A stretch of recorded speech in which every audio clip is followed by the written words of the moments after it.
Chapter 27. The policies of Enoch's counselors.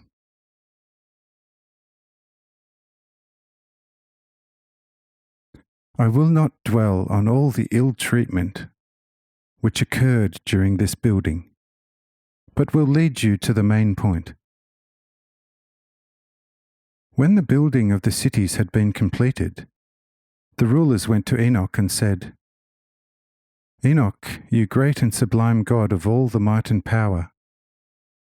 Note well, although he was already weaker than a gnat and no longer had any might, and supreme Lord of all justice.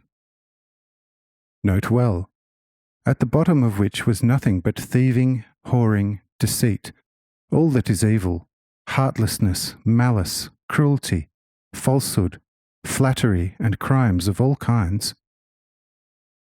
Behold, your people has increased under the wise guidance of your endless, incomprehensible, and unfathomable justice. Note well, a truly endless, for him quite incomprehensible, and even more unfathomable justice, and has spread all over the vast lands of your divine glory. Therefore, they can no longer be overseen from your high residence. If we do not watch them, they would do what they want, and could even stray so far as no longer to worship you, to whom all adoration is due, but begin to worship again the old god of Cain. And it might suit this old god to grant someone's prayer, and bestow on him invincible power, whereupon he might gather around him a great multitude, attack and finally destroy all of us. Note well, such fears surely befit such a mighty God. Besides, we would not have enough reliable servants to send everywhere to collect the fruits and bring them here. The servants might deceive us on the way, and themselves consume what the obedient earth has produced for you alone. Note well, so the great God was also tormented by the fear of starvation. And behold, Enoch became very uneasy and did not know what to do, for he had not been told how much his people had increased. Finally he rose and spoke with a fearfully shrill voice. What if we gradually killed the ones that are too many, and thus reduced the population to the original number when the people were weak and despondent? What do you think, my most faithful ones? Note well, what a fine plan for divine justice. Then the 10 rulers spoke. O most just God, think of what is possible and what is not. Note well, thus the wisest, mightiest, and most just God had to be told by his servants what is possible and what impossible. For lo, if we were to slay but one of them, they would in great numbers fall upon you and us and destroy all of us. Besides, do remember the vessel above the stars about which Cain has told us on many occasions. And what is going to happen if we should begin to commit atrocities? Note well, so the great, mighty God still feared the old God. And behold, Enoch spoke to them, saying, Then listen and hear my mighty will. Let each of you, my 10 most faithful servants, move to one of the 10 cities where he shall rule in my name, and give laws according to his proper insight and knowledge, watching strictly over their exact observance. Over the one of you who should ever become lax in his zeal, I shall set the most faithful and zealous among you. I shall know you by the gathering of fruits you bring me. The first one to bring the gifts as a just tribute to my holy majesty shall also be the first to earn the praise of justice. But I shall accept from him the lesser as if it were much.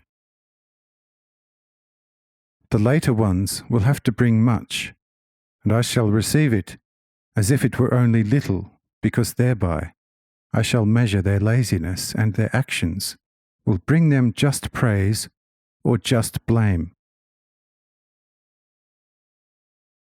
The last one, however, shall be handed to the first in order to make him more zealous and strict in all just matters. For the most severe justice is the only foundation for a kingdom such as ours. This is my just and severe will, since I am your God and Lord, and you, with all your free and serving subjects, cannot and shall not have another. There was once some old god who was also very mighty, while he was just. But they say that he abandoned justice and did good to both the evildoers and the righteous out of a certain love, similar to our feelings for beautiful women. Thereby he destroyed himself completely and does no longer exist.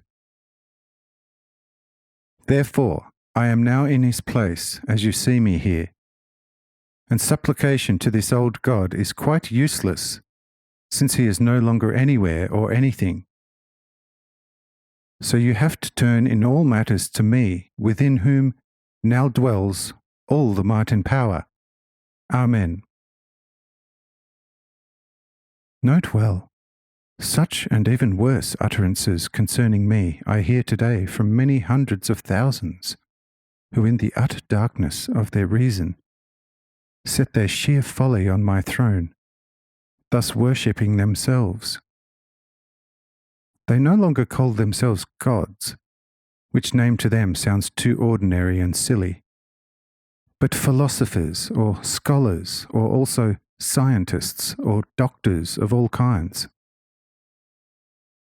These men of the most unenlightened kind even want to force me to learn from them, if I wish to be a god in this so very enlightened time of the super scholars. But I say that an earthworm is more sensible than they, although it has only one sense. They will soon open their eyes wide, yet see no more than does a field mouse on the earth. And when they prick up their ears, hear no more than a fish in the water, having no voice and no hearing.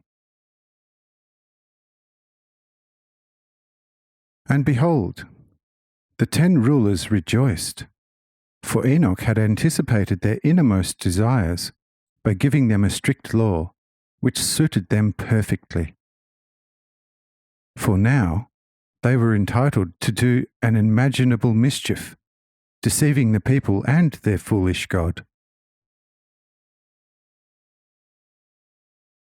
After having finished his speech, the god Enoch dismissed his 10 servants, who left him apparently deeply moved by such a mighty speech.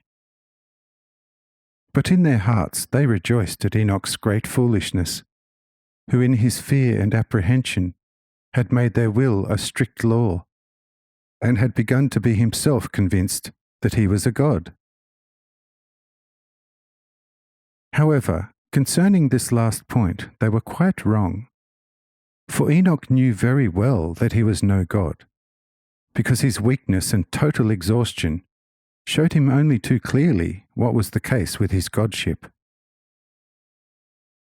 But he wanted to keep the others in their gross blindness, fortify it, and be a god because of the prophet. And he thought, it is easy to preach to the blind, for they cannot distinguish black from white, and take the day for night, and vice versa. But herein he too was mistaken. Thus there existed between them a truly foolish relationship, since one always considered the other the greater fool.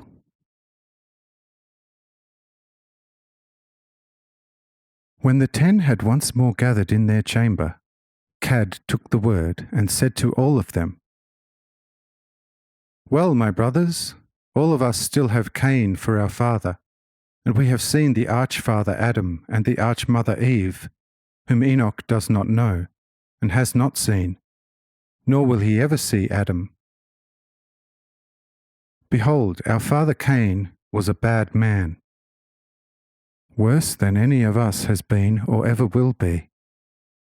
But when he turned to the God of Adam, he received what he wanted.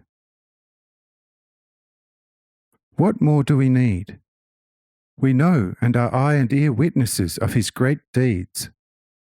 Thus we know where the great Lord is dwelling.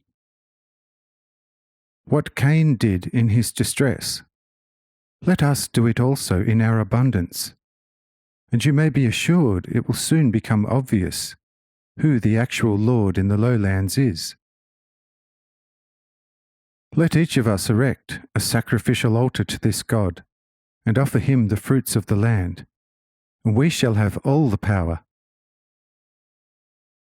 Then the fool Enoch can wait a long time for the tribute to his imagined holiness from us, who have seen Adam and Eve. And behold, when Cad had ended his speech, Karak rose and said, "Brothers, if this is so, our success is assured. Look, as far as I am concerned, I fully agree with Cad. We would be greater fools than Enoch if we mightier ones were to feed him for nothing else but to strengthen his folly and increase his lust for our most beautiful women. And when he no longer desires them, as you all know, we have to regard it as an extraordinary grace, if any of them is given to one of us. I think we keep the most attractive ones for ourselves. The less attractive we give to our servants, and let the others become the property of our subjects. Then Enoch can defile his own daughters, taste his shame, and grow thin like the leg of a buck, and feed with the calves and drink with the birds. Why should we not do to him what he did to our father? He did, indeed, safeguard certain things which Father Cain forgot to do, who had to flee, although he was his father as he was ours. Look, Enoch is only a foolish brother. Why should we not make him pay for the flight of Cain? This is my opinion, and has advantage to all of us. For my part, I shall do to the old God as Cad considered it right, most expedient and wise." They all unanimously agreed with Karak, whereas Nohad rose and said, "You know my office and duty, which I have carried out faithfully, diligently, and with zeal according to Enoch's will. But if I ask of you what I have gained during all this time, each one of you will no doubt say, 'Nothing.' I helped the greatest fraud to deceive, and was thus myself a deceived fraud. Because of his hypocrisy, I had to live poorly in the sight of the people, just for the sake of hypocrisy and public opinion. And as a strict man of integrity, deny myself every pleasure. For this I secretly, instead of praise and some invisible reward to make up for suffering public hardship, received from his incomprehensible folly even the rudest rebukes and all kinds of threats. All of you were better off and able to do many a thing for your own pleasure, which was impossible to me, who was placed at the top of his legitimate folly, and had to exactly carry out every one of his craziest and most detestable wishes.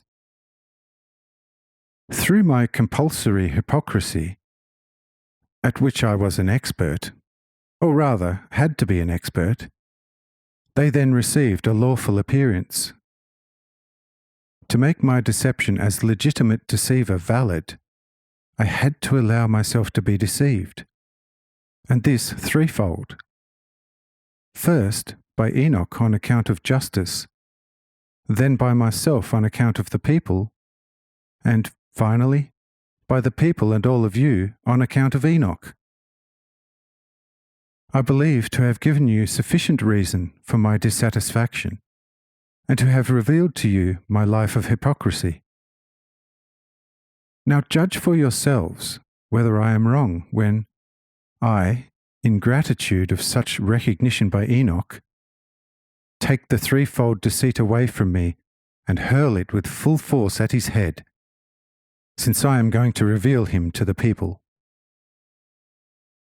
Then let him see where his godship will escape to, and let him run after it like a lame man after a hart. So I, too, will do what Cad considered to be right, and I will follow Karak's advice in detail. That is, my tribute shall not tire his eyes, and the trotting of my camels not trouble his ears. And thus I am taking possession of the city named after me. And all the others said, Nohad has spoken well, and so may he do what is lawful and good. Then Huid rose, and the sound of his voice struck like a flash of lightning into the evil gathering, and his speech was more forcible than that of all the others. Listen well, brothers and sons of Cain, the outlawed, and grasp each of my very important words. Who could count all the drops of blood which, following the sentences of Nohad, the deceived, have flowed from the backs and loins of the poor and weak people, who, the same as Enoch and we, are descendants of Cain? And this was not because of transgression of some law or laziness, or the least apparently punishable cause, but as you all know, solely to provide amusement for Enoch, not forgetting all the ill treatments during the building of the cities. And all this to such an extent that I find it quite incomprehensible how these poor people managed to stay alive during this long time of torment. Whenever he was opposed, Enoch reminded us of the brittleness of the vessel above the stars, completely forgetting the one beneath the earth. But I honestly ask you whether the people would not fare better under the debris of the vessel than under our constant beatings with tough rods and hard cudgels. And tell me, what has he done for the vessel of love beneath the earth? I think there will not be much in it, except for the numerous drops of our brothers' blood. Had we not cunningly seized government, he, as the god of abomination, would surely have begun to have us killed one after the other. We had to be cruel ourselves, while we still were his servants, to avoid his suspicion. But the cities are now built. The people have been assigned. We have the power and acknowledge the old God and the blessed sacrifice. What more do we need? If the people obeyed us when we were ill-treating them, they will surely not be disloyal if we wish to, and shall, heal their wounds through wiser and more lenient laws, instead of this evil cruelty. Behold, I am called wicked, but my great question is, who is actually more wicked? Is it I, or Enoch, or the serpent of Cain? I think Enoch is the master of all wickedness, and the serpent has most likely put all its brood into his heart. Otherwise, it would be impossible to imagine such cruelty committed by a brother against his brothers, through his and their brothers. Therefore, I think we must get him into our power, make him serve us, and let the people gradually pay him back for his cruelty manifold, instead of paying tribute. Thus he can then receive the lawful tribute on his back and carry it wherever he wishes.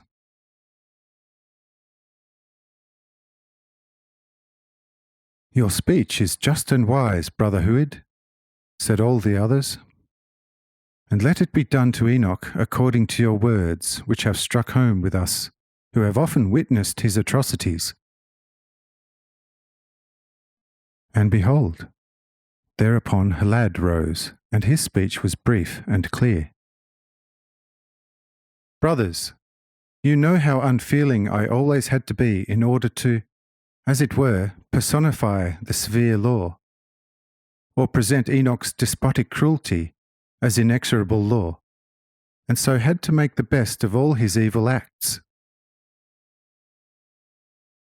Although I did not have to carry out the flogging, I had to oversee it and count the lashes by Huid and all his helpers, and gratefully inform Enoch accordingly. Look, I had to appear unfeeling, although I was not so at all. Now I will change, as you can see. And I shall be towards Enoch the way I often had to appear to the people, our brothers, to whom I now will be warm-hearted. But as for Enoch, I shall coldly make him pay for the suffering caused to the brothers. My loyalty to him shall be cold retaliation.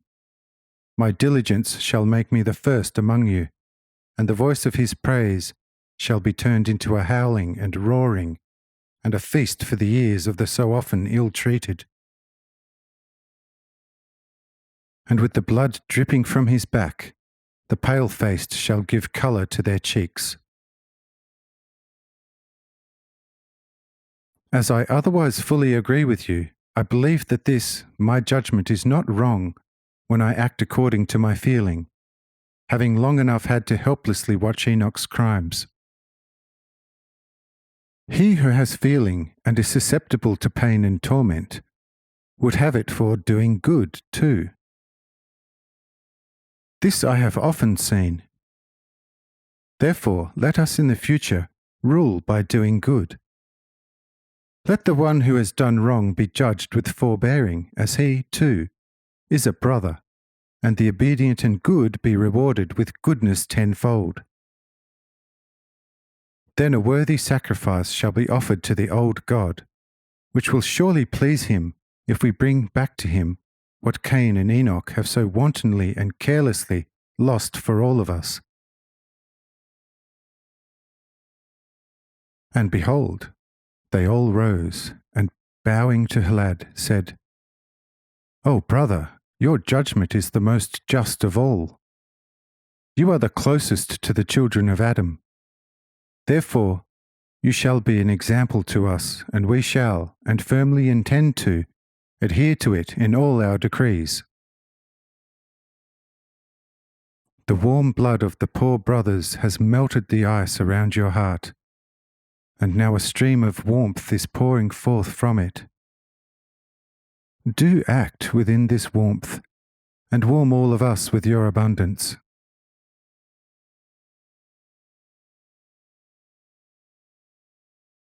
Then also Uvrak rose and spoke. Brothers, behold and listen. All your judgments are right and just. But according to my keen perception, the one of Halad is the wisest. And so I fully agree with his opinion, except for one thing, which is most important. We have to be extremely careful and astute in everything we undertake. For behold, to act righteously, do good, judge correctly and justly, just retaliation, a secure order. All these are things of great public benefit for the people as well as for all of us, and suffice in our relation to the people. However, all the free citizens of the city of Enoch know that we are rulers, and Enoch is for these fools a true God, and nothing will change their conviction, which is even firmer in all the people than in the free citizens. If we should lay hands on Enoch immediately, they would all fall upon us. And if then Enoch should join them and claim that our power had made it impossible for him to prevent our ill treatment of the people, they will fall upon us and we would perish under the weight of the masses. Therefore, if we want to carry out our plans, great craftiness and careful cunning are absolutely necessary. Since I have been his secret counselor, I know very well how matters stand. It is my infallible opinion that at least for the next 3 years, we must make Enoch believe that the demanded tribute is still forthcoming.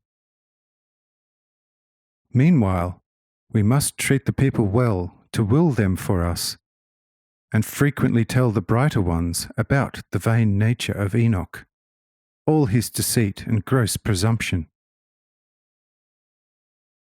We must also point them to the old God, and make them understand that all our actions, harsh as they may have seemed, were steps to finally liberate them, our brothers, from Enoch's hard and heavy yoke, and that it had to be done now, as otherwise they would all have been slain.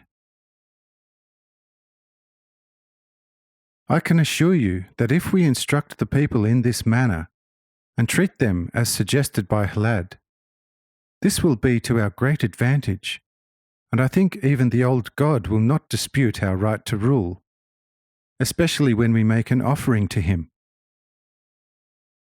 Then I am sure, will Enoch experience from the people what Huid and Halad, the speakers preceding me, have already mentioned in their great wisdom. Do take my words to heart, my brothers, and great sons of Cain. And behold, they all bowed to him and said, Amen, this shall be done, and the speech of each one shall be valid, accusing Enoch the cursed, who outlawed our father and infamously offended against the old, mighty God. Whilst the others sat down again, Farak remained standing, and looked about earnestly, as if to see whether there might not be something behind the words of each speaker anyone had dared to utter. And what he was seeking with his eyes, his intellect soon discovered. Then he began to speak mightily, and his speech was like a sword on the battlefield, not sparing anyone. Brothers, if you are still worthy of this name of honor, I have heard you express your thoughts, but you have deceitfully hidden from each other your desires and lied to each other about your plans. Thus you have become mutineers, as each of you intended to secretly inform Enoch that out of great loyalty for him and prior to taking over government, he had called a gathering of the rulers, as it is here now, and incited them to express their shameful opinion of Enoch. Then the latter would realize into what hands he had placed the 10 governments, would give him all the might, and set him as a sovereign over all of us. Since Enoch would believe this, the others could then share the lot of Cain. Oh, you scoundrels, you scum of all depravity! Ask yourselves whether there has ever been an honest impulse within you. For everything that I am, and you are, you have achieved through craftiness, cunning, deceit, flattery, and hypocrisy. Have the poor people not suffered enough? Are they not already so miserable that they can hardly be considered human? Have they not shed almost the last drop of blood under your beating? And what good have we ever done them, that they have for so long willingly fed us in return for nothing but all kinds of ill treatment? Do not they, whom you call beast men, have the same right to everything the earth yields? And they were not permitted to eat of all the ripe fruits, except the rotten ones. This does not satisfy you, and you want to make them 1,000 times more unhappy and miserable than they already are. In view of all this, I tell you all, without hesitation, if you want to rule the poor people, whose brothers you are not worthy of being, abandon all malice and wile, and guide them in the face of God, the true old God. Be true brothers also to Enoch, and not deceivers for the sake of your mouths and stomachs. Become worthy through true loyalty of that which you have become through deceit and cunning. Otherwise the old God will reject your offerings, will help the weak against you, and make you slaves of the beasts, whom you gave that name. Do ponder on the words of the cruel one. Amen.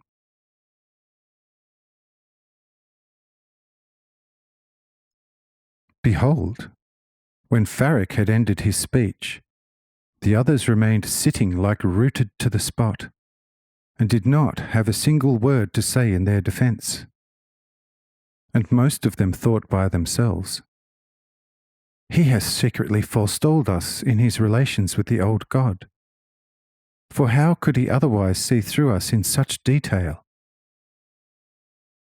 Since this is now the situation, who could oppose him? If he could be destroyed, it would be easy enough. But now, who will be able to oppose his might? Before we can raise a hand, his hand will strike and destroy us. Therefore we shall wait and see what course things will take. Then we may know what to do." And behold, since no one dared say any more, Farak again began to speak, and asked them, "Well, how do you feel now? Does none of you have the courage to rise and answer me? Where are now your craftiness, your deceit, your cunning, your flattery and hypocrisy? And where are your lies, your power, your princeliness? And where your cheated god Enoch? Yes, I tell you, my ears have not missed the silent speech of your thoughts. Whatever turn matters will take, you will be doing what has to be done in accordance with justice and fairness. Whoever of you will not comply with this exactly shall be outlawed like Cain, whom you call your father. He acted lawfully, but too blindly and strictly, whereby he took himself captive and had to flee from his own work. Whither, no one knows except the old God. If he wished to make this known to someone, that person would know it, but that is not his will. Behold, Cain was just because he feared the old God's judgment, and he was wrong in all his actions because he did not act out of love, which was what the old God had demanded above all. You have even done away with all justice and have replaced it with cunning, deceit, slyness, falsehood, and added countless other infamies, nameless because of their wickedness. And you think the old God will immediately be willing to support you in your endless infamies if you make him a sham burnt offering? Oh, you are so wrong. The old God has keen eyes. It knows your entire nature in every detail. Therefore, his ear is distant from you and will never give you a favourable hearing in your limitless infamy, not even if you burnt the whole earth as an offering to him, unless you first cleansed your hearts with the fire of a boundless love for the brothers and sisters who became weak and unhappy through you, and if you desisted from all fornication, which is not fitting for men aged 200 years and aspiring to be rulers. Now answer my questions if you can, or if you have the courage. Tell me openly and without hesitation, as I spoke to you, what you now plan to do. I do not strive, as you do, after ruling a principality, but solely after the exact fulfillment of the duties of my office, so as to please the old God. Therefore, I have never committed an offence, and have not ravished a woman or a virgin, let alone a young maiden of 12 and under, as you have done. This is why you called me the cruel one, because I did not want to be a lazy scoundrel like you.